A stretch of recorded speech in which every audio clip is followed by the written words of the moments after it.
Venezuela. Obviously, we are seeing the Venezuelan people strive to get a government that they control, not have a government controlled by an authoritarian military regime that in turn is controlled by Cubans and other forces external to Venezuela. This is obviously a very serious situation. The president has been monitoring it minute by minute throughout the day, as have his advisors. We see this now as a potentially dispositive moment in the efforts of the Venezuelan people to regain their freedom, which we fully support. There have been a lot of speculation, comment in the media about what's happening in Venezuela. We think it's still very important for key figures in the regime who have been talking to the opposition over these last 3 months to make good on their commitments to achieve the peaceful transfer of power from the Maduro clique to interim President Juan Guaido. Figures like Defense Minister Vladimir Pedrino, Chief Judge of the Venezuelan Supreme Court Mikel Moreno, the Commander of the Presidential Guard Rafael Hernandez Dala, all agreed that Maduro had to go. They need to be able to act this afternoon or this evening to help bring other military forces to the side of the interim president. The Cubans, we believe, have played a very significant role in propping Maduro up today, possibly with help from the Russians. That's the speculation, certainly in Caracas. We think this demonstrates why we need Venezuela ruled by the people of Venezuela and not by external forces. That's what we're looking at, and I'd be happy to answer a few questions. Juan Guaido in any danger, sir? Well, Juan Guaido is out on the streets of Caracas now. He's rallying the people. He's called for the people to come out, and they are increasingly on the streets. As I think many of you know, there were mass demonstrations planned for tomorrow.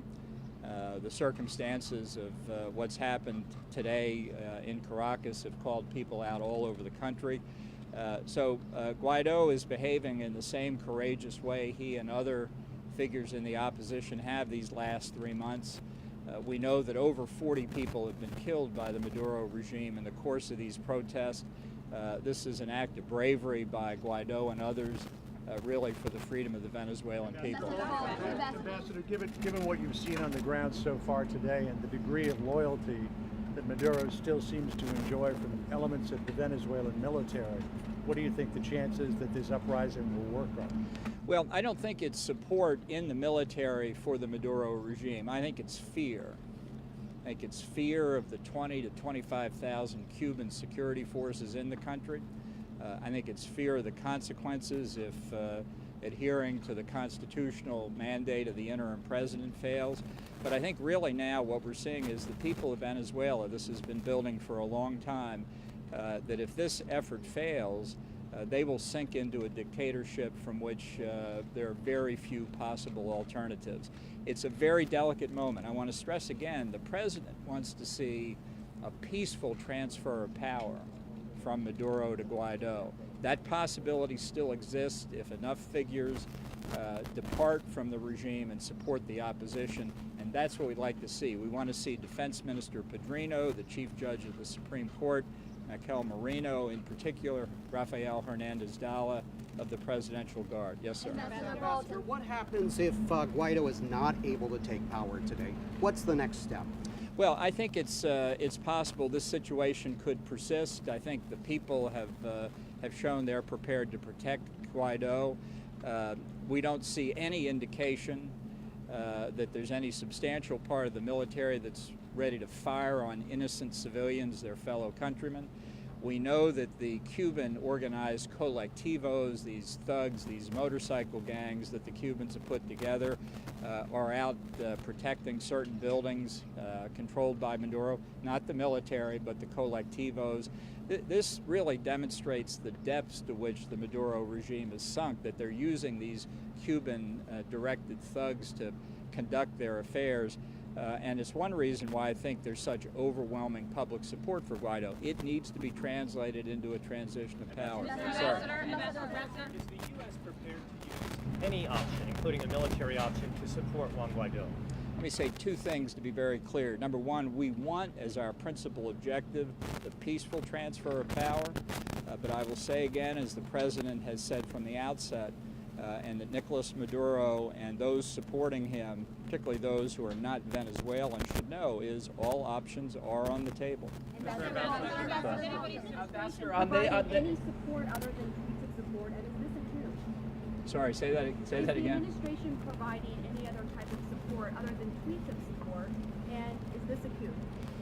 We're providing support in a variety of respects. Certainly we have done everything we can to get humanitarian assistance into the country. We're doing a lot of other things, some of which I'm not going to talk about. And we're certainly working with the Lima Group, the Organization of American States, the over 50 countries that support Guaido's legitimacy democratically. And let me answer the last part of your question. This is clearly not a coup. We recognize Juan Guaido as the legitimate interim president of Venezuela.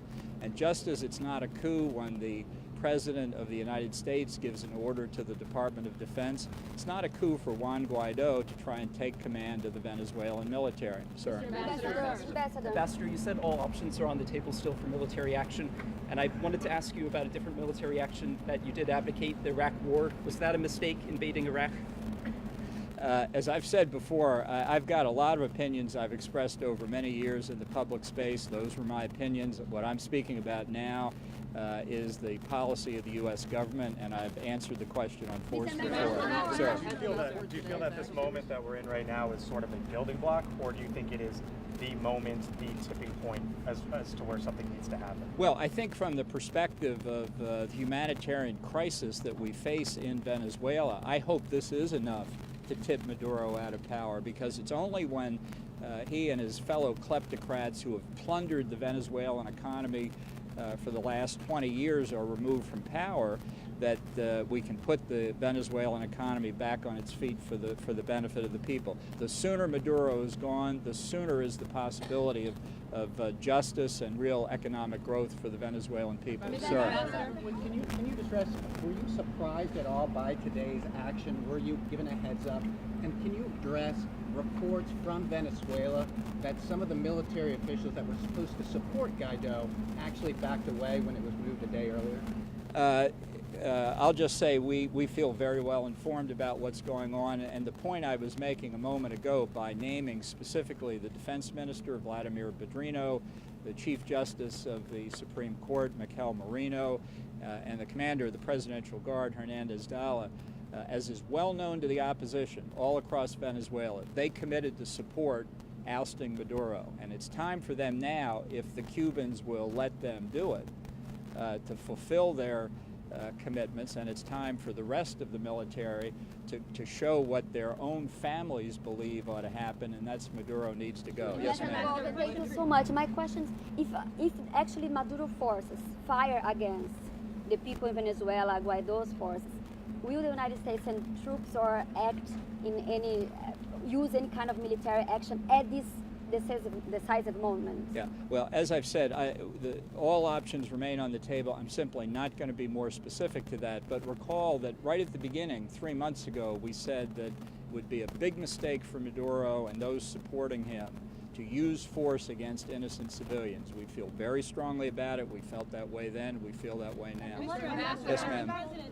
We've seen video footage of protesters seemingly being run over by tanks in the streets in Venezuela. What is the point at which you think force is enough force for you all to step in? Well, we're watching very carefully what's happening. As I say, we've been trying to explain to everybody who will listen that we want people to go through with what they've agreed to do in terms of transitioning power. I don't doubt that there are colectivos, these motorcycle gangs organized by the Cubans, and I don't doubt there are some in the Venezuelan military itself who don't view the lives of their fellow Venezuelans highly. We don't know exactly what the command structure is now, other than probably it reports to Havana. I saw that film myself. It could be an isolated incident. We're not going to draw conclusions imprudently. It's something that we want to stress as much as we can, how closely we're following it and how much we want this peaceful transfer of power to proceed. I'll just take one or two more. Yes, Mr. sir. President, spoken, sir. Why don't you give them temporary protected status? I'm sorry, I can't. If you stand with Venezuelans, why is the U.S. giving them temporary protected status here? Look, we have that question under review. Obviously, our hope is that we can get a change in the regime in Caracas as soon as possible so that Venezuelans can return and help rebuild their country. We don't want to send anybody back into what is now obviously an even more dangerous situation, and that's the policy we've been pursuing. Yes, ma'am. Have you or the president spoken with Juan Guaido? And given the sort of influence of the Russians here, has the president spoken with or plan to speak with Putin? You plan to speak with your Russian counterpart? Well, I'd rather not get into those kinds of conversations. I can tell you we've made it clear to Russia in both public and private statements throughout this that we regard the actions that they've taken in Venezuela as something that we regard with the utmost seriousness, and particularly now when innocent Venezuelan civilian lives are on the line, we expect the Russians not to interfere in what's happening in Venezuela. And if they do, Yes, have ma'am. the assets Yes, on the ma'am. ground in Israel? The White House considering an executive order, something to protect Venezuela from creditors? Well, we have followed in the financial markets all of the consequences of the sanctions we've imposed. We're looking to follow through with more specifics on those right along. And so there are a number of steps that are in preparation. I should also say that we have been planning for what we call the day after Maduro, for quite some time, and indeed we're thinking of having a briefing on Thursday or Friday of this week. I think we may speed that up, but we wanted to point out that it's been very much on our mind that we can provide a lot of assistance to the Guaido government when it assumes power to try and get the Venezuelan economy out of the ditch that Maduro has put it in. Those plans, obviously, we're moving ahead on, trying to refine them here in these recent days because things might move quickly. Let me just take one more question. Yes, ma'am. Administration to labeling the Muslim Brotherhood a terrorist? It's not a question about Venezuela. I'll take one Venezuela question. Yes, sir. Let's say this works. Guaido takes power.